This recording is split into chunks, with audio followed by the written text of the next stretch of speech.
Hoe openbaar God homself as die drie-enige God? As ek vir u vra, beskryf vir my die drie-eenheid. Hoe sal u die drie-eenheid van die Godheid aan iemand probeer verduidelik? Daar is tog baie skrifte wat daarop sin speel en dit eintlik baie duidelik na vore bring, om maar net een te noem, 1 Johannes 5, vers 7, want daar is 3 wat getuig in die hemel, die Vader, die Woord en die Heilige Gees, en hierdie 3 is een. Ons lees in Johannes 1, dat die Woord het vlees geword het onder ons kom woon en ons het sy heerlikheid aanskou, die is van die enige gebore wat van die Vader kom, Jesus Christus homself. So hier staan in werklikheid dan in 1 Johannes 5 vers 7, want daar is 3 wat getuig in die hemel, die Vader, die Seun, die Woord van God, en die Heilige Gees, en hierdie 3 is een. So die vraag bly tergend steeds na die mens toe kom, hoe kan God een wees en tog ook 3 wees? Miskien moet ek net eers ter inleiding 'n paar opmerkings maak. Dat die enige en enkelvoudige geestelike wese wat ons God noem, ook 'n persoonlike God is, het ons tog nou reeds voorheen in die vorige besprekings gesien die afgelope paar weke. Hoe hy as persoonlike God bestaan, word nader omskrywe in wat in teologiese kringe bekend staan as die leer van die drie-eenheid van God of die Triniteit. By hierdie leerstuk in die dogmatiek word die menslike beperkings veral ten opsigte van insig en begrippe so oorweldig, dat volkome swye eintlik die enigste en juiste passende reaksie skyn te wees. Ons behoort eintlik daaroor stil te bly. Tog is ons geroep om ook op hierdie heilige terrein van die aard van God se persoonlike bestaan nadenkend en formulerend dit te betree. Soos by alle ander leerstukke is ons uiteraard ook hier uitsluitlik op die openbaring aangewys, bedoelende die openbaring in die skrifte soos wat God dit aan die mens bekendstel. En aangesien net die Bybel die leerstuk van die drie-eenheid ontplooi, moet ons dit gelowig aanvaar. En soos iemand eendag gesê het, en ek sê baie keer vir my Bybelskoolstudente ook, waar die rede nie meer kan loop nie, daar sal geloof swem. Daar mag 'n oomblik of 'n moment wees wanneer ek nou met jou hier praat, waar jy vir my sê, maar ek verstaan dit nog steeds nie. En dis waar, 'n mens bereik 'n punt waar jy sê, maar ek kan dit nie ten volle begryp nie. En dit is juist dan wanneer die geloof moet verder gaan. God is God. Hy kom en sê en wys ons wie hy is. En dit doen hy deur die openbaring van die skrif, die Bybel. Ons het die 66 boeke van die Bybel, die Ou Testament en die Nuwe Testament, 39 in die Ou Testament en 27 in die Nuwe Testament. En daarom, nie wat ons oor God dink, is waar nie, maar wat God deur hierdie skrifte, die Ou en die Nuwe Testament, van homself bekend maak. En omdat hy God is, sal hy vir ons sê, hoe hy 3 in een wil wees. As hy God is, en as hy dus bepaal hoe hy God is hy tog vry om 1 of 3 te wees. En hy is ook vry om 1 en 3 te wees. Dit wil sê, op 'n meervoudige wyse 1 te wees. Wie dus ontken dat die ware God ook 3 kan wees, ontken dat God God is. Kom ons gaan kyk na die Ou Testamentiese openbaring. En ek wil as 'n paar opmerkings sê dat jy moet onthou dat alhoewel die verborgenheid van die drie-eenheid nog nie ten volle in die Ou Testamentiese skrifte openbaar is nie, word dit reeds daaronder lê en die lering daarvan is beslis vas in die Ou Testament. Ons het natuurlik 'n totale wonderlike nuwe lig in die Nuwe Testament, maar vir die oomblik van ons bespreking net nou, kom ons gaan net eers na die Ou Testament. En soos dit met talle ander Bybelse waarhede die geval is, het daar eers met die voorskryding van die historiese openbaring groter duidelikheid gekom. In ander woorde, soos die Bybel progressief gegroei het, het God algaande vir ons meer en meer oor homself gesê. Dit wil vir geen oomblik impliseer dat God nie alreeds in die Ou Testamentiese bedeling as 'n drie-enige God was nie. Hy is dit van ewigheid af. In die Ou Testament was dit nog nie so duidelik geopenbaar soos in die Nuwe Testamentiese openbaring nie. En dit is opmerklik dat in die Ou Testament die nadruk baie sterk geval het op die eenheid, die ewigheid van God. Die fokus was op hierdie een goddelike wese. En daar is 'n bepaalde rede daarvoor. Israel het te midde van die heidense gode geleef, en hulle het hulle baie gode gehad, die heidene het hulle baie verskillende gode gehad, sodat die volk voortdurend moes stry teen die sonde van polytheïsme. Dit is die veelgodery. Daarom dat ons in die Ou Testament geweldige klem het op God is een en op die ewigheid van God. Daarom sê die Heilige Gees in Deuteronomium 6 vers 4 deur Moses: Hoor Israel, die Here onse God is 'n enige Here. Hoor Israel, te midde van al hierdie heidense afgode in die wêreld, die Here onse God is 'n enige Here. So eerder as 'n drievoudigheid van persone, vind ons dan nou in hierdie tekste wat kom 'n meervoudigheid in God. Die drievoudigheid van persone sal eerder tevoorskyn tree later wanneer ons in die Nuwe Testament gaan kyk. Maar kom ons gaan kyk net eers daarna. Wat die meervoudige naamwoorde van God betref, sal u 'n baie interessante verskynsel oplet in die Bybel, as jy noukeurig kyk daarna. Net so duidelik as wat die Bybel ons leer, dat daar net een ware God is, soos in Deuteronomium 6 vers 4, 1 Konings 8 vers 60, 2 Konings 19 vers 15 en 19 ensovoorts, praat die Bybel ook van die een God meervoudiglik. Neem byvoorbeeld 'n teks soos Genesis 1 vers 1. In die begin het God die hemel en die aarde geskape. Die naamwoord God hier, in die eerste teks van jou Bybel, in daai 7 Hebreëse woorde, in Afrikaans lees ons: in die begin het God die hemel en die aarde geskape. Daardie naamwoord God is die Hebreëse woord Elohim, wat 'n meervouds naamwoord is. In die Hebreëse taal, anders as in Afrikaans of Engels, het ons 'n enkelvoud as 1, 'n dualvoud as 2 en 'n meervoud as 3. As God Elohim 'n meervoudsnaamwoord is, dan beteken dit letterlik in Hebreëus dat God 3 of meervoudig moet wees. Letterlik lees Genesis 1 vers 1 dan so: In die begin het God Elohim, die 3, die hemel en aarde geskape. En die stelling rym ook met Genesis 1 vers 26. Ons lees daar: en God Elohim het gesê, laat ons mense maak na ons beeld, na ons gelykenis. Met wie het God gepraat? Voordat hy die ganse skepping gemaak het, met wie het God gepraat? En dit is baie duidelik dat hier is 'n meervoudigheid in die Godheid. Die feit dat onse God, Deuteronomium 6 vers 4, Elohim, 'n enige Here, aan die ander woorde, onse God, Elohim, 'n enige Here, Jahwe is. Want Here, Jahwe is Here, God is Elohim. Lees Deuteronomium 6 vers 4. Onse God Elohim is 'n enige Here, Jahwe. Dit beteken nie dat een nie 3 kan wees nie. Die woord enige is die Hebreëse woord echad, wat ook 'n eenheid beteken. Neem 'n teks soos Genesis 2 vers 24. Daarom sal die man sy vader en moeder verlaat en sy vrou aankleef, en hulle sal een echad vlees wees.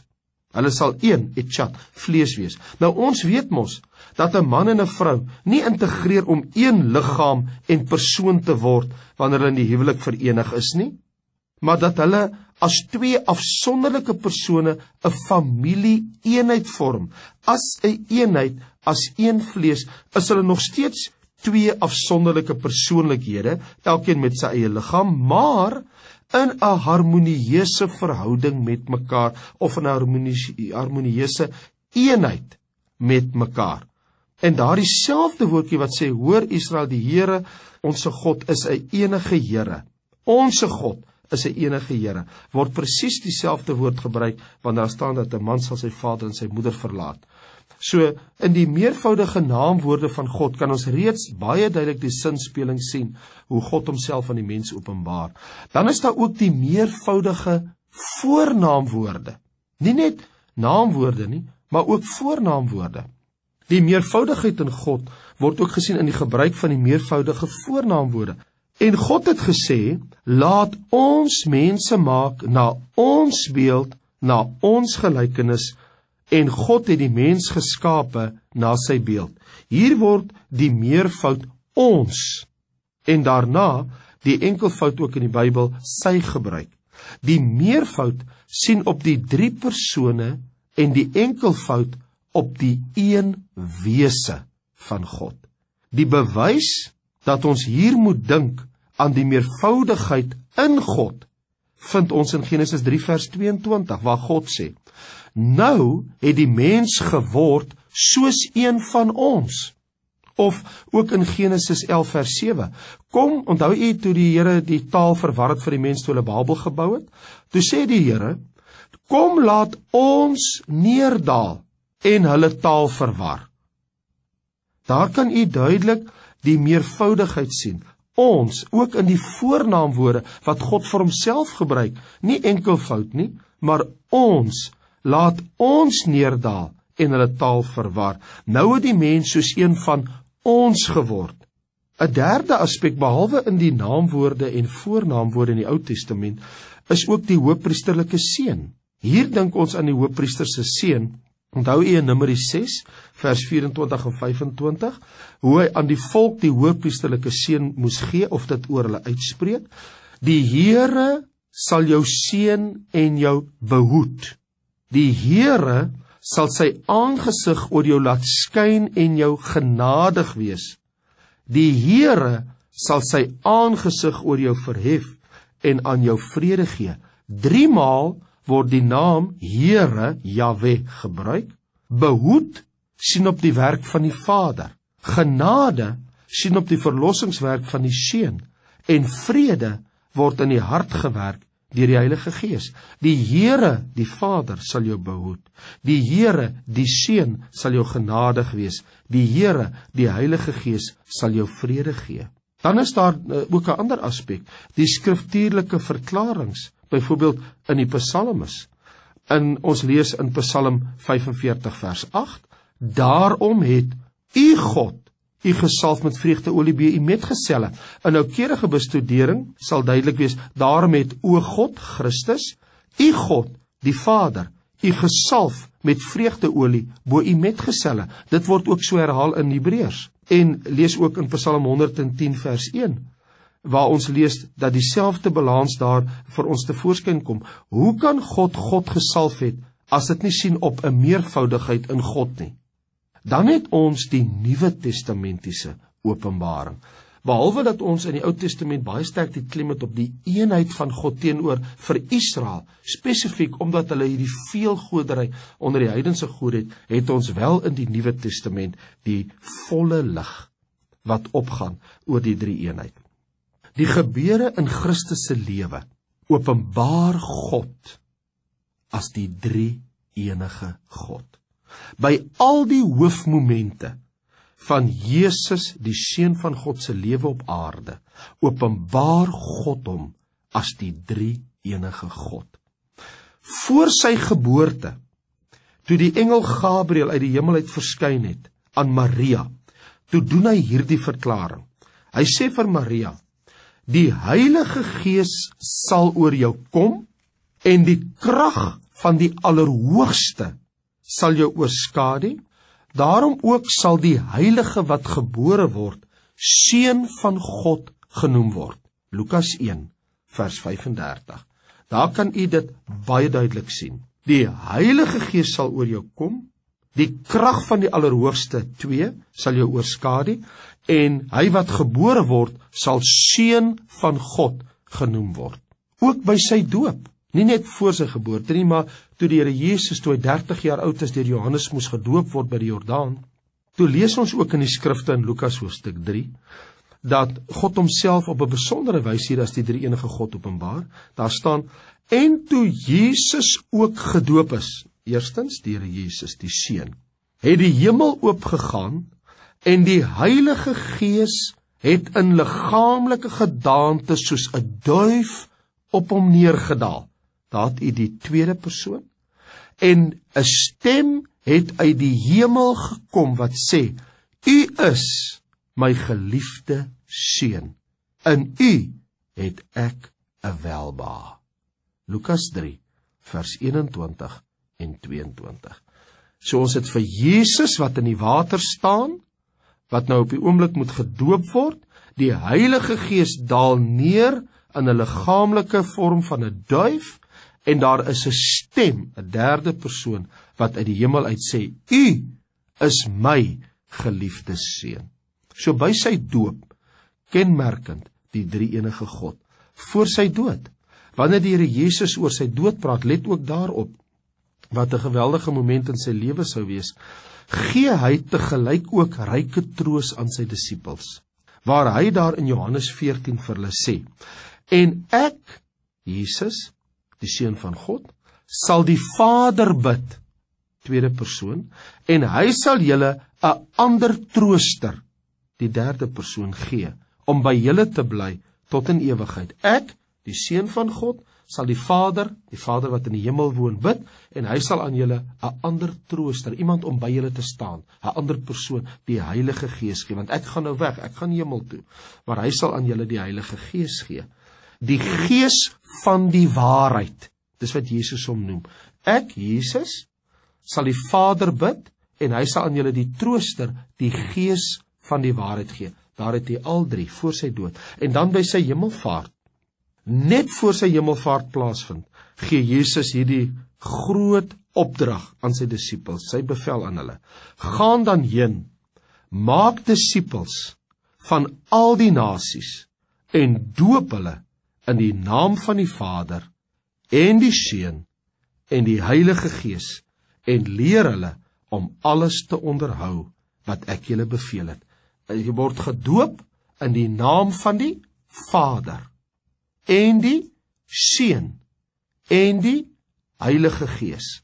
Let wel, daar staan nie doop hulle in die name van die Vader, en die Seun, en die Heilige Gees. Daar staan doop hulle in die naam van die Vader, en die Seun, en die Heilige Gees, en leer om alles te onderhou, wat ek julle beveel het. Hier het ons 'n ontsettende groot openbaring oor die drie-eenheid van God, want hierdie uitspraak is van groot betekenis, omdat dit duidelik te kenne gee dat daar een goddelike gesag is. Doop hulle in die naam, en dit dui op een wese, maar drie persone, die Vader, die Seun en die Heilige Gees. So hier het ons een goddelike gesag, een naam, wat op een wese wys, maar vind uitdrukking in drie persone, die Vader, die Seun en die Heilige Gees.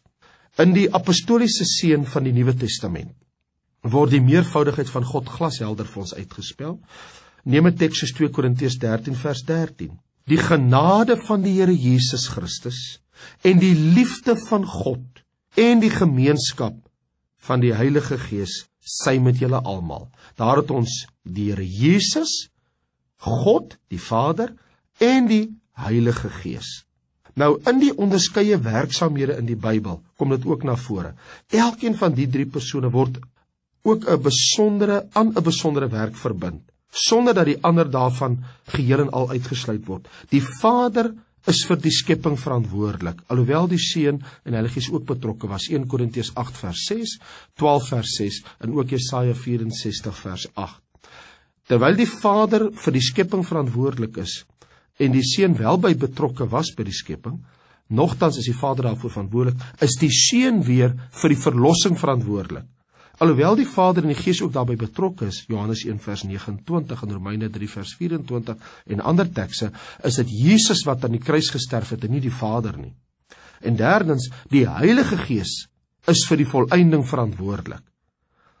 In ander woorde, hier het ons al drie betrokke. Die Heilige Gees vir die volëinding van die wêreld, die Seun vir die verlossing, die Vader vir die skepping.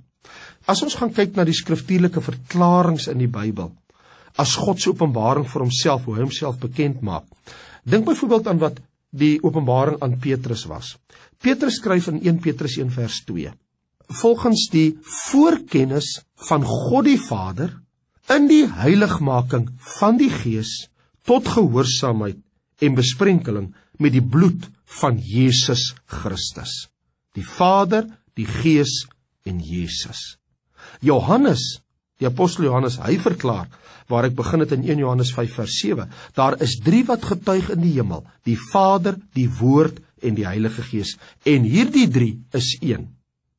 Stefanus, in Handelinge 7, vers 55 en 56, maak hierdie verklaring, terwyl hulle hom stenig, dat hy moet sterwe weens sy geloof en belydenis in die Here Jesus, en die woorde wat hy tot hulle gespreek het. Lees ons in Handelinge 7, vers 55 en 56. Maar hy was vol van die Heilige Gees. Daar het hy die een persoon. Hy het sy oë na die hemel gehou en die heerlikheid van God gesien, en Jesus, tweede persoon, wat staan aan die regterhand van God, daar is die derde, en hy het gesê, kyk, ek sien die hemele geopen, en die Seun van die mens aan die regterhand van God staan. So hy sien 2 in die hemel, maar terwyl hy vol van die Gees was. As ek moet alles saamvat, samevatting, en ek wil dit opsommender wys, probeer saamvat, dan kan ek sê, in die lig van die voorafgaande verklarings van die skrif, Ou en Nuwe Testament, kan ons samevattend die volgende sê. Wesensmatig is God enkelvoudig, maar persoonsmatig is hy drievoudig. Die persone in God is nie blote eienskappe nie, maar ewige goddelike bestaanswyses, wat elkeen die ganse goddelike wese, wat numeriek 1 is, met al sy deugde en volmaaktheden volledig deel. Die onderskeid van persone beteken ook, dis nou nie 'n verdeling van die goddelike wese nie. Dit sou 'n 3-godedom tot gevolg hê.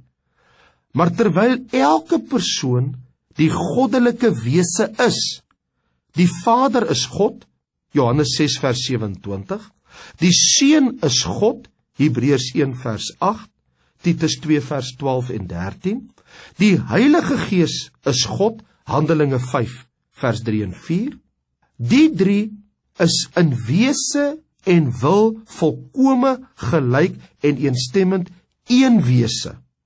Tog het elke persoon 'n nie mededeelbare eienskap, die Vader sy vaderskap, die Seun sy seunskap en die Heilige Gees sy uitgang uit die Vader. Die vaste orde impliseer geen enkele gradasie waar volgens die een persoon hoër of meer sou wees as die ander nie. Elke gedagte van subordinasie word deur die Bybelse drie-eenheidsleer of triniteitsleer prinsipeel onmoontlik gemaak. Daarom gee ons aan die Vader en die Seun en die Heilige Gees gelyke eer as dieselfde persoonlike God. Ons lees in Johannes hoofstuk 14 vers 6. Johannes 14 vers 6. Jesus antwoord, ek is die weg en die waarheid en die lewe. Niemand kom na die Vader behalwe deur my nie. As jy na Vader toe wil gaan, moet jy dit deur Jesus doen. Dan ook in Johannes 4 vers 24, die welbekende woorde, God is gees en die wat hom aanbid, moet in gees en waarheid aanbid. Ek kan dus sê, ons kom tot die Vader deur Jesus Christus in die Gees. En nou gee ons gelyke eer aan die Vader, die Seun en die Gees. Wesensmatig is die Godheid een. Persoonsmatig vind God uitdrukking in Vader, Seun en Heilige Gees. Dit is die God van die Bybel, hoe hy homself aan ons wil bekendstel en presies dit ook so gedoen het.